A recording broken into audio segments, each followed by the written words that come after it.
Ser despachante exige agilidade, organização e eficiência. E com a tecnologia certa, sua rotina fica muito mais simples. A Despa Tecnologia, uma empresa do grupo Asa Sistemas, desenvolve soluções inovadoras, como o Despa Front, para otimizar o seu fluxo de trabalho, e o Despa Doc, que facilita a comunicação com lojistas. Com o MyDespa, você gerencia seus processos a qualquer hora e de qualquer lugar, com total controle na palma da mão. Além disso, nosso suporte técnico especializado está sempre pronto para te ajudar, garantindo que você nunca fique na mão. Asa Sistemas, atender bem para atender sempre. Vocês acharam que nós não voltaríamos, mas olha, sinto muito em decepcioná-los ou de alegrá-los. Nós estamos de volta. Pimenta Pod volta para a segunda temporada, depois de uma temporada magnífica para nós. A gente conseguiu aí quase chegar a 1000 seguidores.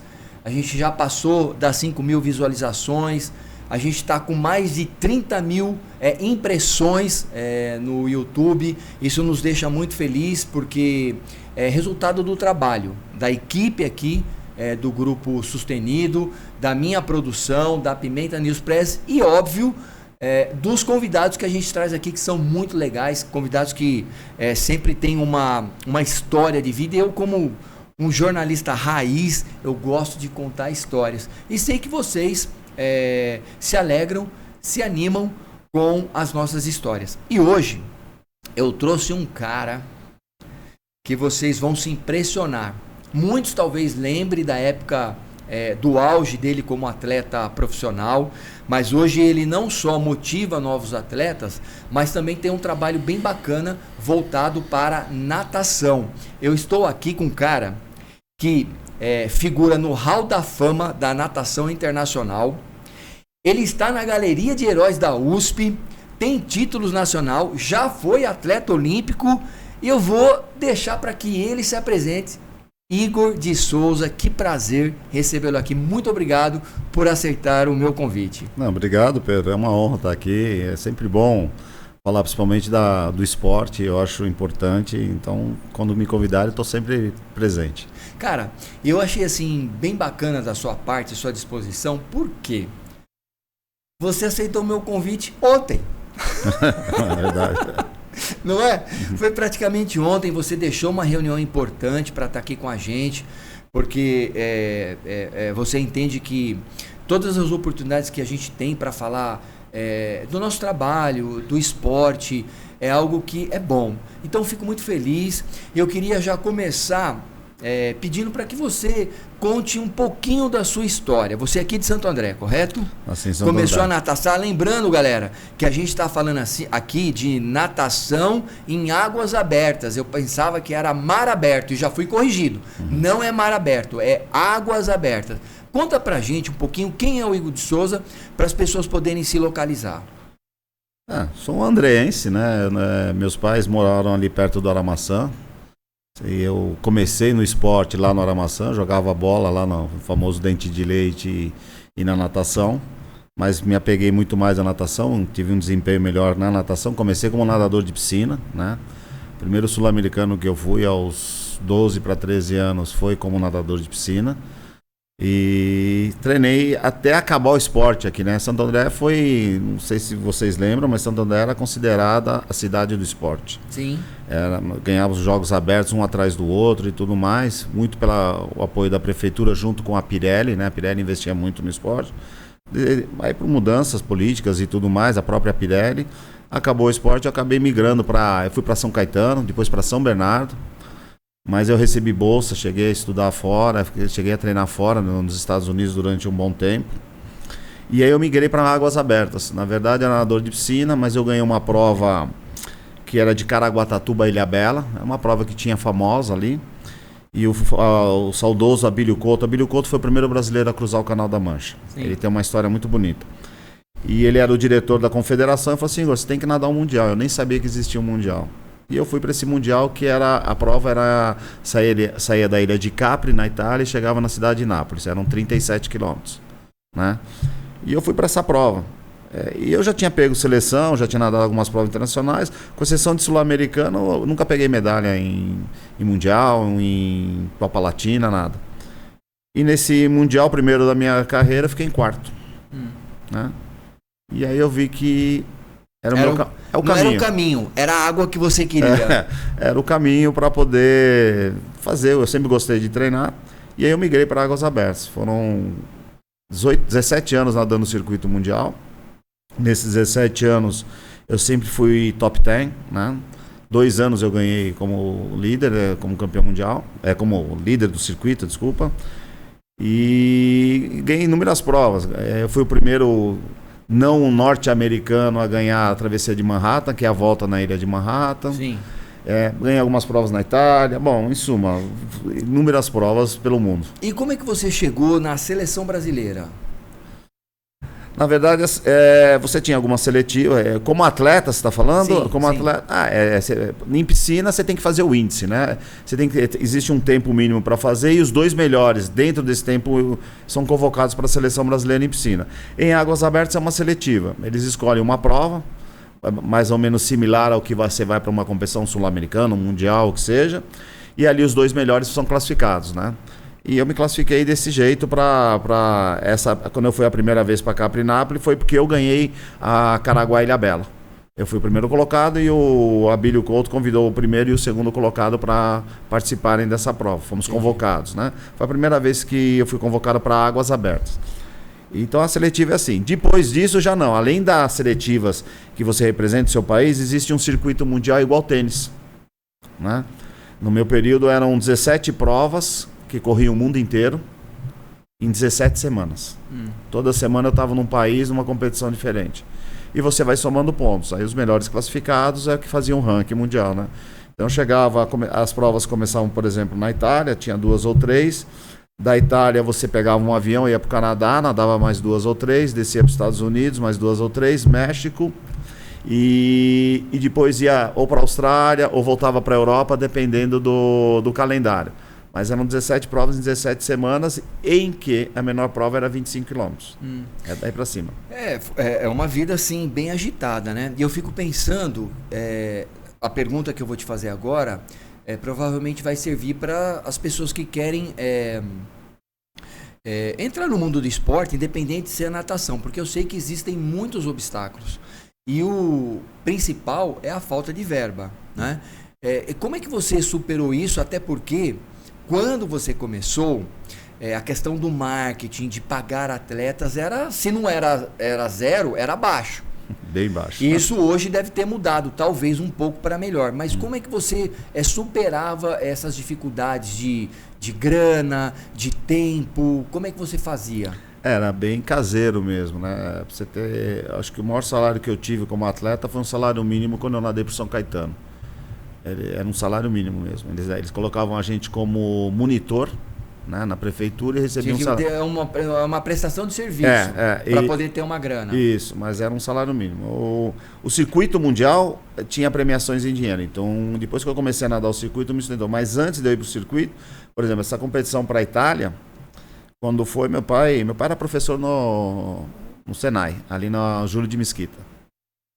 De natação? Não, professor Tá. técnico de fundição na época, né? Então, a gente não tinha verba. E na minha época, viajar para o exterior era só rico mesmo que podia viajar. Quando eu fui convocado, minha mãe fez um livro de ouro, né? O livro de ouro, na verdade, era um caderno em que ela ia. A padaria que a gente sempre ia, pedia um dinheiro. O nosso açougue pedia um dinheiro. A mamãe fez isso? Minha mãe fez isso. Puxa vida. Aí juntou, tanto é que eu lembro que antigamente era cartão postal, né? Minha mãe, quando eu viajei, ela falou assim, tá aqui os nomes de todo mundo, você vai mandar um cartão postal para cada um. Legal. Agradecendo. A preocupação dela não só de levantar o dinheiro para você, mas também de retribuir. Não, tinha que agradecer, né, para todo mundo. E aí, o que foi? Eu lembro que eu tinha um dinheiro contado, né? Tanto é que quando eu fui para a primeira vez, eu fui convidado para nadar mais 2 provas. Você fica emocionado. Fico, porque foi difícil, né? Foi uma época que muitos atletas pararam por causa disso. São essas histórias que eu gosto de contar. Nós tivemos aqui outras pessoas que ficaram emocionadas, né? E me emociona também, né? Porque a gente sabe, Igor, das dificuldades que os nossos pais passam. Hoje eu vejo que essa geração talvez não esteja sentindo na pele as dificuldades que nós tivemos. Sabe? É verdade. E eu converso muito com meu filho, com a minha filha, apesar que minha filha já tem 35 anos, é casada, tem a vida dela. Mas eu converso muito com meu filho, tem 12 anos, o Lucas. Eu falo, filho, presta atenção no que o papai e a mamãe fazem por você. Porque às vezes a gente se doa. E eu vejo, cara, eu até me emociono também, porque eu lembro da minha mãe costurando para poder sustentar os 4 filhos, sabe? Mas é bem isso. A gente tem umas histórias assim, quem tem mais assim de 40, 50, tem uma história mais ou menos parecida. Mas vamos lá.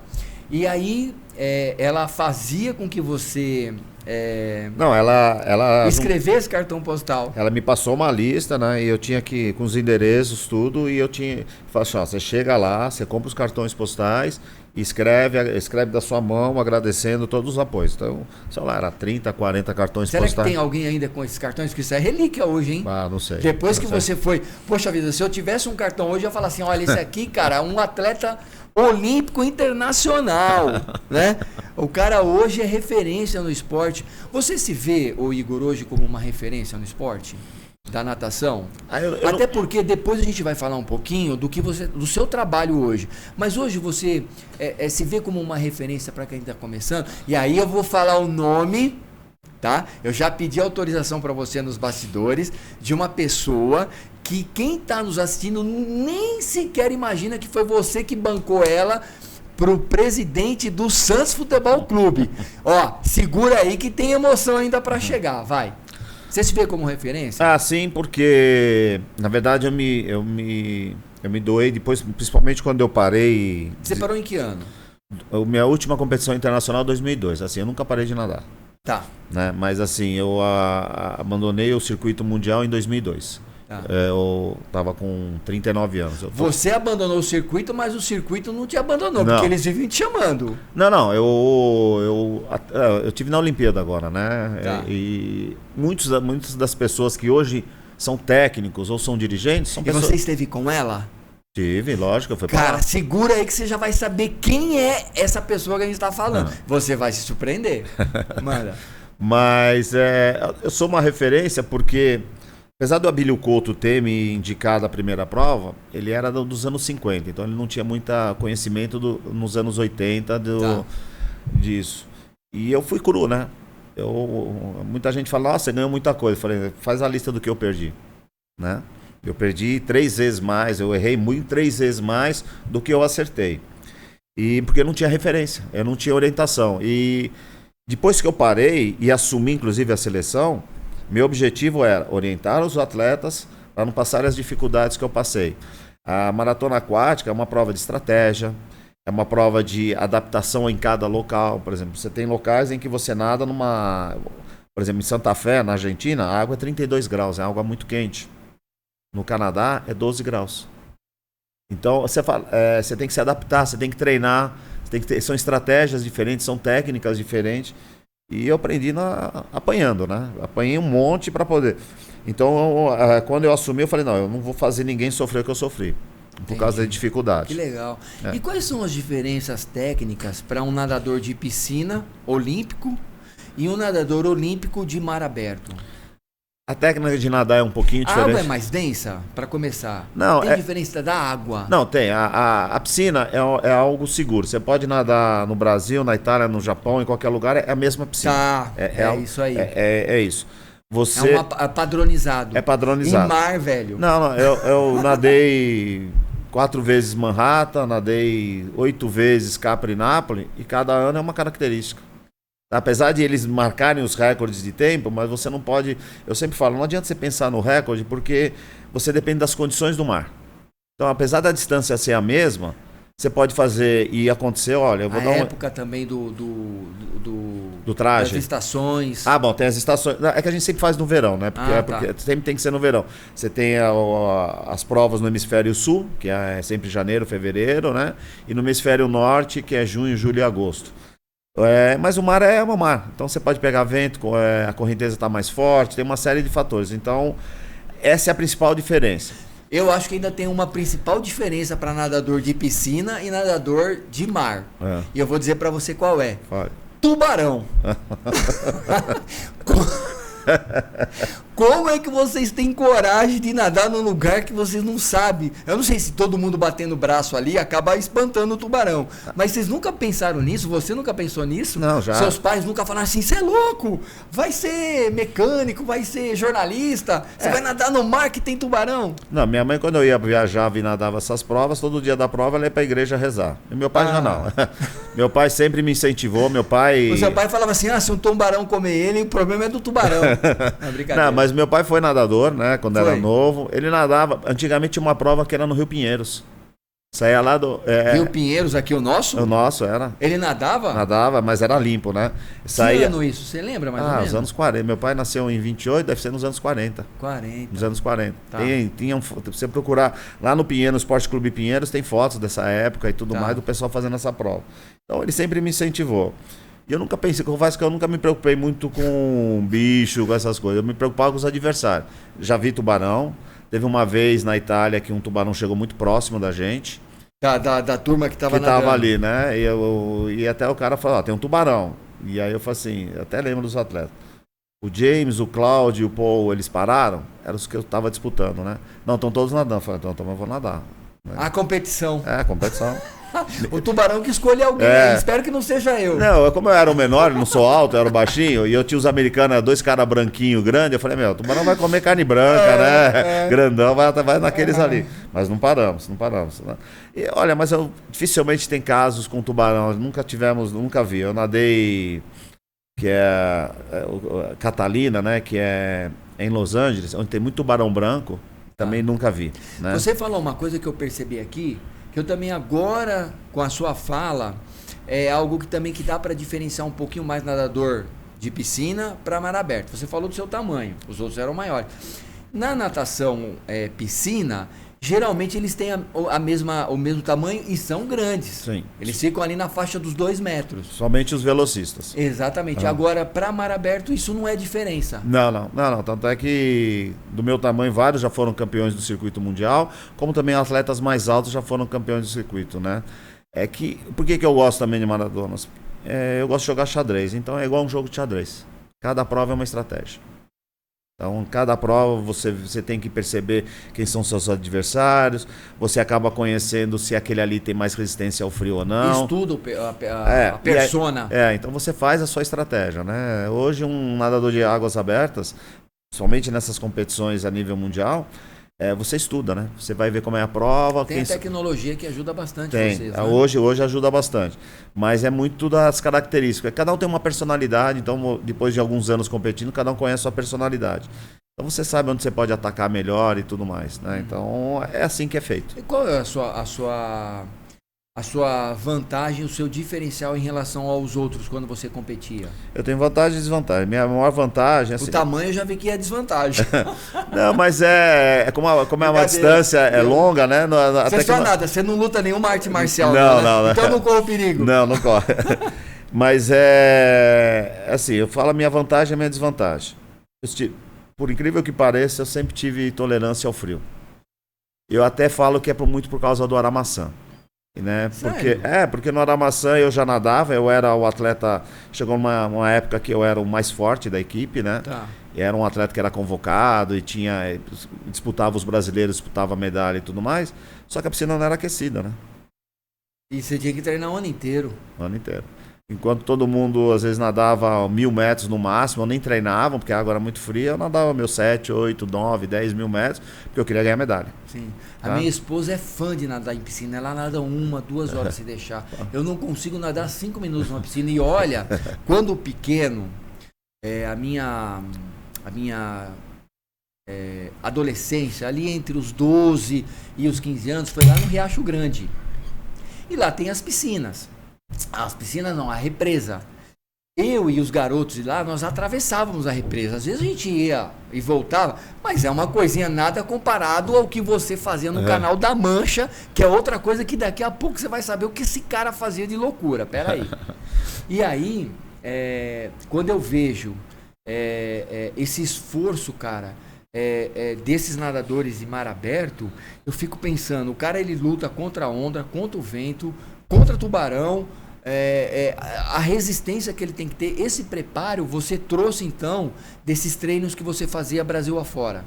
É muito também da personalidade, né? Porque eu já teve muitos atletas que tentaram migrar para águas abertas, Não né, de conseguiram. piscina. Não. O principal deles é assim, quando você nada na piscina, cada um tem sua raia. Você não é tocado. Águas abertas. Abriu aquele braço para Não, tudo que é lado. é. Tipo São Silvestre, quando... Exatamente. Então, e às vezes até não é culpa. Um atleta respira pro lado direito, outro pro lado esquerdo, eles vão se chocar, tá? Então tem muito contato físico durante a prova. E tem atletas... Mas isso é só na saída, depois vai piorando. Não, principalmente quem você tem um pelotão. Eu já nadei provas 10 horas com 9, 10 nadadores e o espaço é o mesmo. Você tem que contornar uma boia. O espaço para contornar uma boia é para uma pessoa só. E você tem 10 nadadores pegando o mesmo espaço. Então, ali e aí, às vezes, aquele que está mais perto da boia leva vantagem. Porque o que está lá, ele tem que dar toda a volta. Tem que abrir. Então, e aí todo mundo quer ficar ali onde tem vantagem. Então, no espaço de 1 nada 10. Uhum. Então, não vou dizer, já sabe como é que é a natação ali. Então, dá para perceber que o negócio é tipo briga de trânsito, né? Meio quem luta chegar ali. Primeiro, quem acelerar mais. Existe uma série de regras. Esse tipo de contato, se é quando você está nadando, tentando só buscar o espaço, não tem problema, mas tem as agressões. As agressões é igual ao futebol, tem cartão amarelo e cartão vermelho. Tem um árbitro acompanhando. Ele vai acompanhando. Se for algo... Mas só no pelotão. Não, tem vários barcos, com vários juízes, para todo mundo, né? Isso é a nível de competições internacionais, não a nível nacional. Mas se o cara foi assintoso, ele toma uma... é fácil ver, a primeira medalha que nós conseguimos numa Olimpíada, que foi... na minha época não tinha na Olimpíada. Tá? Eu cheguei a nadar a Olimpíada de Atlanta como esporte de demonstração. Ainda não tinha definido. Primeira Olimpíada que teve águas abertas foi em 2008. Eu já tinha parado de nadar, eu era o técnico da seleção. E em 2016, 2016, que foi no Rio de Janeiro, foi a primeira medalha do Brasil. E a primeira medalha do Brasil, que foi da Poliana, que ela pegou medalha de bronze, foi na desclassificação de uma atleta. Porque ela, na chegada, para tentar ganhar a medalha de prata, afundou a outra. Tomou o cartão vermelho na hora. Achou que ninguém ia ver. Que assim, adrenalina, às vezes não pensa, só depois que descobre que fez cagada. E deixa eu aproveitar a deixa que você deu aí de esporte olímpico, né? E vamos revelar quem é aquela pessoa que você viu num certo momento da sua vida já como técnico, né? Você ainda até achou que ela estava um pouquinho acima do peso, ela era da Bahia, né? E você chegou para um grande amigo seu, que os santistas aqui, eu tenho seguidores, muitos seguidores santistas. Inclusive tem um que faz parte de um grupo nosso de amigo de infância. A gente tem até um churrasco marcado agora em março, né? Para relembrar esses tempos. E ele vai gostar de ouvir isso. Me fala quem é essa atleta e de quem você é amigo de infância. Eu acho que ele vai pedir um ingresso para mim depois. Mas nós vamos correr esse risco. Quem é a atleta que você olhou e falou, essa vai trazer alguma coisa boa pro Brasil? Escuta aí, galera. Quando eu assumi a seleção... detalhe, foi ele que apresentou, hein? Foi ele que apresentou essa moça, vai. Não, quando eu assumi a seleção, o último atleta de relevância que tinha águas abertas tinha sido eu. A gente não tinha mais histórico de... Porque às vezes você vai tendo vários atletas seguindo, né? E teve um gap. Né? Você que passou o bastão. Mas não tinha alguém para passar. Na época não tinha. E aí me chamaram para ser o supervisor técnico da seleção. E eu solicitei, o Comitê Olímpico tinha verba, a gente fez uma clínica com os melhores atletas entre 14 e 16 anos do Brasil. Do Brasil? E essa menina tinha 13 anos, da Bahia, foi chamada porque ela era uma das melhores. E eu avaliando, uma série de avaliações que nós fizemos, e ela não era um pouquinho acima do peso, ela era porpetinha mesmo, né? Era fortinha. Aí é você que tá falando. Não, mas né? Você tem liberdade para falar. Eu já dei palestra com ela e eu sempre falo, ela era porpetinha e tudo mais. Só que eu vi nela, as avaliações dela eram muito boas, os resultados dela eram muito bons. Sabe aquele diamante que tem que ser lapidado? Ela era. Então eu liguei, eu tenho um relacionamento de muitos anos com o Marcelo Teixeira, presidente do Santos. Marcelo Teixeira, presidente do Santos. Até por uma história de uma outra atleta amiga nossa, né? E ele sempre queria ter alguém de águas abertas de novo. E eu chamei e falei, Marcelo, tem essa menina assim, assim, assim. Só que ela tinha 13 anos. E ele falou, Igor, mas com 13 anos, pela lei eu tenho que trazer os pais. Não posso botar num alojamento. Eu não vou pegar. Tá bom. Eu falei, olha, deu 2 dias, ele ligou, você acha que ela vai? Eu falei, olha, vai ser uma das melhores do Brasil. Não imaginava que ela ia chegar onde ela chegou. Que visão que você teve nessa época, hein? Aí ele falou, não, então traz todo mundo. Pode trazer os pais, a menina, então traz todo mundo. Ele arrumou um emprego para os pais. Arrumou um emprego para os pais, bolsa de estudo para ela, um apartamento para eles morarem. Ele tinha lá alguns apartamentos do lado da universidade onde eles treinavam, tudo. E aí foi. E essa menina é a Ana Marcela. Hoje... Ana Marcela, galera. A gente viu ela agora nas Olimpíadas, né? Nas outras também ela é medalhista olímpica. Quem sabe campeã um dia... olímpica.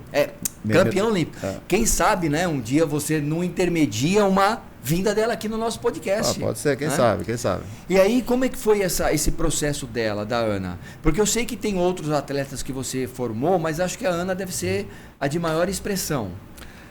Hoje. Não, sim. Na verdade, a Ana Marcela é considerada a melhor atleta de águas abertas do mundo. Né? Ela bateu todos os recordes que você pode imaginar. Em medalhas em etapas de Copa do Mundo, em mundiais, aquela campeã olímpica. Aquela garotinha acima do peso.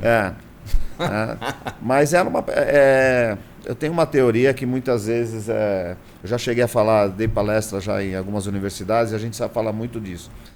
O Brasil, não só o Brasil, mas outros países são assim também. Se você não só nas águas abertas, mas em outros esportes, judô, remo, canoagem, em vários esportes. Às vezes você vê um cara se destacando, você vê a história dele, ele veio de família humilde.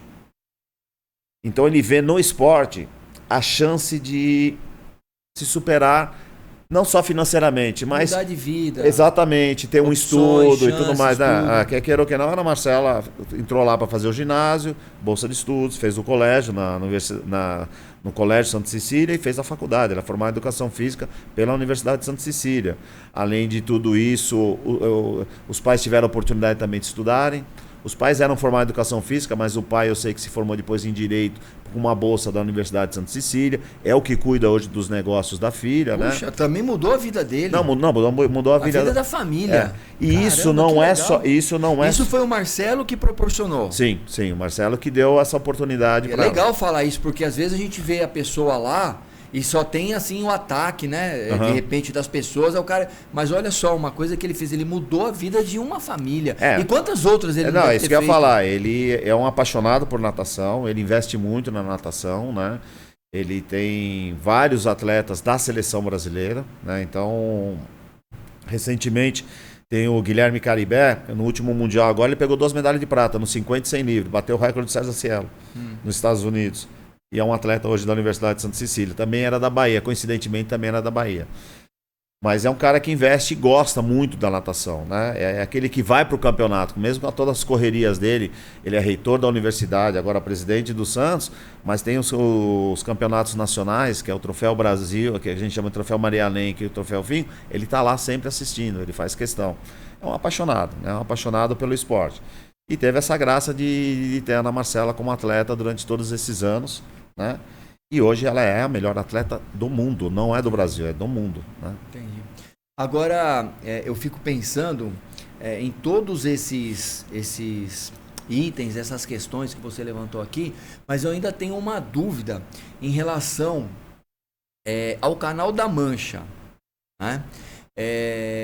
Algumas pessoas, parece que o seu mentor, né, tinha dito que você um dia precisava fazer essa travessia, né?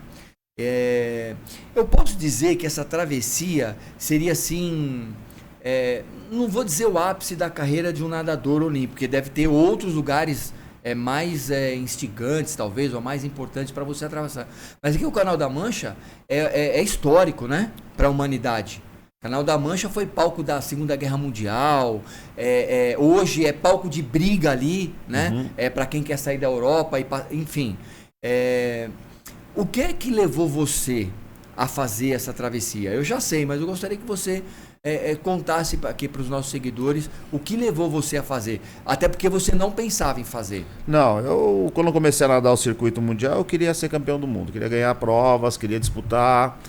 É como como um jogador de tênis, mas a gente queria subir no ranking, né? Tinha umas premiações boas, eu queria também fazer meu pé de meia e tudo mais. E nunca pensei no Canal da Mancha, porque o Canal da Mancha não é uma etapa do circuito mundial, é um desafio que tem lá, né? E já tinha assistido alguns filmes sobre o canal e tudo mais, mas não me interessava. Porém, duas coisas que mudaram bastante isso. Eu lembro quando eu voltava eu nadava, ficava 3, 4 meses fora e voltava, eu era entrevistado com os resultados e tudo mais, e sempre tinha algum repórter que falava assim, e o Canal da Mancha? E o Canal da Mancha? E o Canal da Mancha? E eu falava, não, eu não vou fazer o Canal da Mancha porque Parece que é um santo graal dos caras. É a prova mais famosa do mundo. Todo atleta de águas abertas tem que fazer o Canal da Mancha. Tem que estar lá. E de antemão eu posso dizer, a Marcela vai comigo ano que vem. Opa! Já fiz a reserva dela e ela vai tentar o Canal da Mancha ano que vem. Bom, você também? Não, eu sou. Não. Você vai acompanhar como técnico. Hoje eu sou considerado o melhor guia do Canal da Mancha do mundo, né? E ela pediu para mim acompanhá-la, né? Bom, eu posso até te acompanhar, mas no barco, tá? Nadando não dá, não. E todo mundo falava e eu desprezava. E eu tinha uma amiga, também nadava o circuito mundial, uma excelente nadadora, chamada Renata Gondi. Sim. Que ela foi comigo para a Europa, nadou algumas etapas do circuito. Quando eu fui viajar para o Canadá para disputar as outras provas, ela foi para a Inglaterra para fazer o Canal da Mancha. Ela tinha uma boa divulgação na mídia. Tinha. Eu lembro que na época ela era bem famosa. Não, ela tinha sido vice-campeã mundial, já tinha ganhado várias provas e tudo mais. E ela foi para o Canal da Mancha e eu fui para o Canadá. E eu lembro que eu nadei uma prova no Canadá, liguei para minha mãe, né, para falar, mãe, terminou a prova, tá tudo bem e tudo. E ela falou assim, Igor, a Renata morreu. Eu falei, como morreu? Não. A gente não sabe direito, mas ela sumiu no Canal da Mancha. Eu falei, nem acreditei. Falei, não existe isso, como sumiu e tudo mais. Mas ela veio a falecer, né? Foi aí que me virou uma chave. Eu falei assim, peraí, mas eu conheço ela. O que aconteceu? Foi aí que eu fui tentar entender um pouquinho mais. O Canal da Mancha é uma prova muito traiçoeira, tá? Ela é uma prova em que você tem as 4 estações do ano em um dia. Eu presenciei, eu vou para lá há 30 anos praticamente, há 28 anos que eu vou para lá todos os anos, e eu presenciei a mudança do clima durante todo o dia, ventos muito fortes, a água é fria, muito fria mesmo no verão, no inverno na verdade, se você entrar no inverno você dura 1 minuto e morre, tá? Ela é muito fria no verão, e na hora que você está chegando na França, para ajudar tem uma corrente contra, então quando você tem que nadar mais forte no final, então até que muita gente... Já passou o esforço físico e a hora que é mais para a onda te ajudar, ela vem contra. Eu já levei vários atletas que faltando 2, 3 quilômetros eu tive que recolher. Puxa. O cara nadou 40 quilômetros. Começa a voltar, voltar, porque o cara já tá desgastado e é a hora que você tem que nadar mais forte. Puxa vida. Isso por isso que ele é tão famoso. 3 quilômetros. Por isso que ele é tão famoso, né? É frustrante, né? É frustrante, mas é o maior desafio e todo mundo quer fazer. Você sabe, eu sempre falo em umas palestras que eu dou, que eu falo assim, o único animal que arrisca a vida por prazer é o homem. Nenhum outro vai fazer isso. Né? Ninguém vai pular, nenhum animal vai pular num rio só por prazer, ou vai pular de uma montanha, é só o homem. E o homem por isso que a gente também domina o mundo, né? Mas todo mundo quer fazer esse desafio. Foi aí que eu comecei a pensar, depois que ela faleceu, mas eu queria continuar nadando o circuito ainda, nadei alguns anos o circuito. Porque treinar para o Canal da Mancha, eu teria que abandonar 1 ano da temporada do circuito, que é outro tipo de treinamento. Tá? Para se preparar. E aí eu fui. Em 96, 1996... Foi a primeira, porque foram 2. Isso, em 1996 eu fui e cruzei o canal. Cruzou. Aí você não ficou satisfeito, na segunda vez você foi mais louco ainda. Você foi e... Voltei.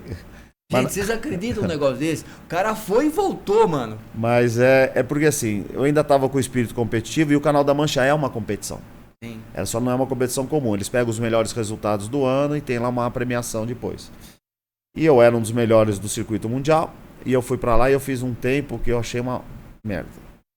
Tanto é que eu voltei muito frustrado com isso. Na época não tinha celular, 96, né? E aí depois eu recebi uma carta que eu tinha ganho a competição. Aquele ano o clima estava tão ruim que o tempo, mesmo eu achando que foi uma merda, foi o melhor. Foi o melhor tempo do ano. Puxa, e eu ganhei a premiação, que era uma premiação especial, né? Era um Rolex. É um Rolex. Ah, eu sei, eu li. Eu sei que é um Rolex. Eles fazem um Rolex por ano pro Canal da Mancha. E você tem esse Rolex até hoje? Tem os dois, não. Tá. Isso aí é herança Não de precisa família. falar onde tá, mas beleza. Que não é esse que tá com você aí agora. Não é. É melhor deixar ele Não, nem guardado ando lá. com ele. E aí eu vi que eu queria me superar. Eu queria fazer alguma coisa que dependesse só de mim, não dependesse do clima e tudo mais. E aí eu conversei com o Philip Rush, é um neozelandês que já tinha feito. Ele me explicou mais ou menos como era tudo. Falei, então eu vou fazer. Aí eu fui em 97, fiz ida e volta. Rapaz. E aí a minha ida foi o segundo melhor tempo do mundo. E a minha volta foi o primeiro tempo do mundo. Haja disciplina, foco, força de vontade. Olha, porque eu quando eu olho para, não aqui minimizando os outros esportes, mas eu acho que o esporte, a natação em mar aberto, são muitas situações trabalhando contra você. Eu não consigo, hoje, posso até estar errado nisso, mas eu não consigo visualizar um outro esporte, olímpico, por exemplo, que traga tanta ações contra adversidades para você ir adiante. Mas, bom... Mas é isso que eu gosto, e é isso que a maioria que pratica isso gosta. Faz, né? É por isso mesmo. Mas nós já estamos indo pro final, você vê? A gente precisa trazer você de novo aqui, cara, porque eu gosto de história, você gosta de contar história. Me diz, ô Igor, o que você está fazendo hoje? O que você faz hoje? E um monte de coisa. Vamos lá. Eu sei que você tem uma ONG, tá? Como é que ela chama? Chama Associação Aquática, foi criada em São Bernardo, né? Eu e o Aguinaldo Arsuf. Aguinaldo Arsuf é um amigo meu também de infância, que foi nadador de águas abertas, né? E nós criamos essa ONG porque a cidade com o maior índice de afogamento não litorânea chama-se São Bernardo. Cara, eu não sabia disso. Por causa da represa. Olha só. A pessoa de comunidade, o final de semana deles onde é? Na represa. E essa ONG ensina natação? Então E onde ela fica? As pessoas podem procurar? Pode, mas hoje até diminuiu um pouco, tá? A gente tem uma limitação. Tá. Porque mas sempre está trocando? Sim. Ah, então beleza. Tá. Mas quando nós criamos, estava falido a natação, as aulas de natação da prefeitura, né? Tá. Algumas piscinas tinham 80, 90 alunos só, as aulas eram muito precárias. Nós montamos um projeto, eu criei uma metodologia de ensino, em que a cada 3 meses a gente trocava todas as turmas, porque em 3 meses eu ensinava a pessoa a nadar 200 metros sem parar. E por que 200 metros? Porque a maioria se afogava não porque não sabia nadar, porque não tinha fôlego para aguentar. A maioria das pessoas nadam 50, 60 metros longe da margem, se matando, fica cansado, e aí quando quer voltar, não tem condicionamento, e aí que se afoga. É a volta, né? Só que então nós fizemos o quê? 200, fizemos o dobro, porque ninguém vai 100 metros longe da mar, é muita coisa. Então, nadando 200 metros sem parar, ela conseguia. Então a gente criou essa metodologia, e nós passamos de 200, 250 alunos que tinham, na época, antes de nós assumirmos, para 4.800 por ano. Legal. Você também é diretor de marketing da Speedo. Sou diretor de marketing da Speedo. O que você faz como diretor de marketing aqui no Brasil pela Speedo? Cara, eu cuido dos patrocínios, né? Então eu vou visitar muitos atletas, não só de natação, mas dos esportes aquáticos, que a Speedo ela engloba, são 5 esportes aquáticos, né? Então eu contrato esses atletas para serem patrocinados pela gente e eu tenho uma longevidade com esses atletas porque eu sou muito rigoroso em algumas coisas. Eu não pego um atleta e por ele deu um bom resultado. Esse atleta deu um bom resultado, muito bem. Eu vou no clube e eu quero conversar com o técnico dele, se ele é disciplinado. Entendi. Segundo, se os pais apoiam. Terceiro, se os amigos falam se ele não é... Porque uma vez eu peguei um atleta, que foi por isso que eu até mudei, um triatleta, que realmente ganhava muitas provas, mas todo mundo torcia para os outros. E esse atleta, quando perdia, não dava nem entrevista, ia embora. Oxe. Não é a imagem que a Speedo queria. Entendi. Então a gente acabou criando isso e a Speedo criou um projeto, né? Nós criamos um projeto chamado Future Team. São atletas de 14 anos, em que nós damos um apoio em equipamentos e tudo mais, e damos a experiência de vivência com atletas olímpicos. Entendi. E a cereja do bolo, acho, né, creio eu, é que você é o responsável pelos eventos de mar aberto. Águas Abertas. Águas Abertas, desculpa. Como que é isso, para a gente poder finalizar? Cara, eu comecei nadando, né? Meu pai foi diretor de Águas Abertas durante muito tempo. Quando ele parou, entraram outros. E quando eu fiquei mais velho, estava muito bagunçado, né? Era muito desorganizado. E por incrível que pareça, a primeira faculdade que eu fiz foi matemática.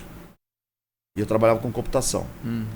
Então eu desenvolvi, meu irmão também trabalhava com computação, a gente desenvolveu um sistema, foi o primeiro a ser desenvolvido, porque o resultado demorava 2, 3 horas para sair. Era tudo na mão. Nós desenvolvemos isso. Quando eu nadava, chamava International Marathon Swimming Association. Era uma entidade que cuidava. Só que a Federação Internacional falou assim, agora eu quero as águas abertas. E eu fui um dos convidados para fazer o livro de segurança. Então eu, mais 4 nadadores e uma série de outras pessoas, a gente criou os protocolos. E aí não existia muito protocolo no Brasil. Então eu comecei a criar esses protocolos de segurança e foi indo, e eu fui convidado para cuidar de uma prova, de outra. E no final eu tenho uma empresa, né, que chama ICEP, né?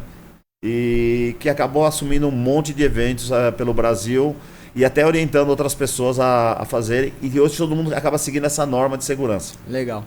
E se hoje as pessoas que têm esse interesse em águas abertas, onde que eles acham as suas aventuras, como de repente, poxa, eu tenho interesse, eu quero ver se eu posso ser patrocinado, ou até mesmo para você divulgar um site, alguma coisa nesse sentido para as pessoas? Tá. Bom, as águas abertas cresceu igual corrida de rua, né? Para nadadores é a mesma proporção, em termos de percentual.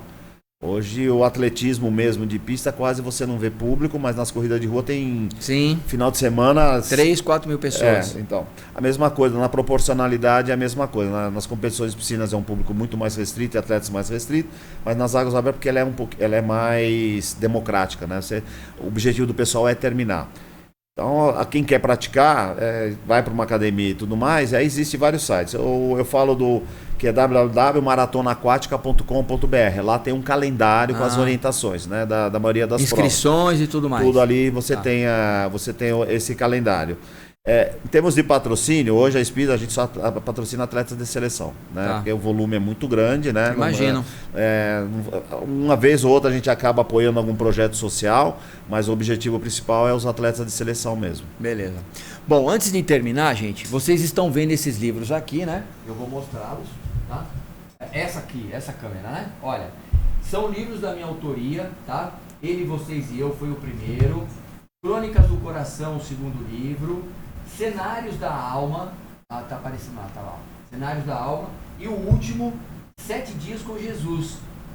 Uma jornada rumo ao coração de Deus. Todos esses livros estão sendo vendidos nos... eu tenho que falar aqui, eu esqueço. Então vamos falar de novo aqui, rapidinho, ó. Ele, Vocês e Eu, Crônicas do Coração, Cenários da Alma e 7 Dias com Jesus, uma jornada rumo ao coração de Deus. No site www.pedropimenta.com.br você encontra esses 4 livros. Eu vou dar um deles aqui para o meu amigo, que agora é meu amigo, né? Quero trazer ele outras vezes. Eu agradeço profundamente. Eu que agradeço o convite. Muito obrigado. Eu acho que você tem que voltar mais vezes aqui. Obrigado. Eu vou te cobrar de você, cobrar da Ana, né, para ela vir aqui, do Marcelo. Esse é mais difícil. Agora com o Santos, quase nem eu não falo com ele. Mas foi um prazer, né? Sucesso nas suas empreitadas, tá bom? Obrigado. A gente vai ficando por aqui. Eu me despeço de você com muito carinho. Obrigado pela atenção, por ter ficado com a gente até agora. Continuem assistindo, tem mais 8 episódios da segunda temporada que já estão gravados. Cada um trazendo uma pessoa diferente, uma história diferente, tá bom? Fiquem em paz e até a próxima, se Deus quiser.